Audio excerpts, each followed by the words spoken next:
rasuk ke tak ada rasuk? Tak filter. Kita tahu.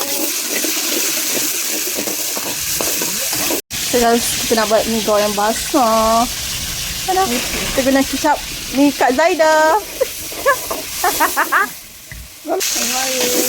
Simple. Cepat tu guys. Tak boleh dah. Nak makan tahu pun boleh. Kan. Dah kasau. Ini kering. Ada rasa.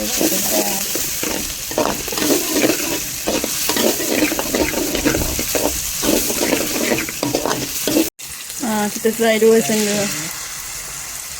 Sebab tengok dia buat guna 2 sendok tak, aku tak tahulah. Letak je dah situ dulu, jangan rasa lagi. Sekejap tengah ni, kicap dia.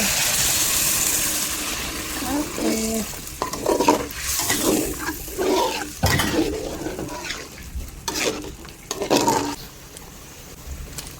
Udang. Apa yang ada je you? Tahu nak buka. Okay guys, kita buat kuah dia dulu. Sekejap kita sambung. Okay, siap. A few minutes later. Okay guys, kita sambung balik. Mi Cik Mak Kak Maria dah masuk saya.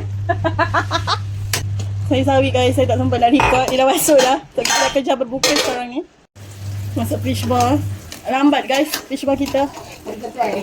Mak tak ada steamer dah habis. Dari kedai. Kita boleh sumi mandi. Bismillah.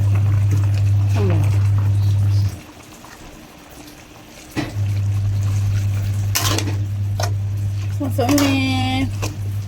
Masuk telur. Chef Maria masak guys. Jangan tengok ni.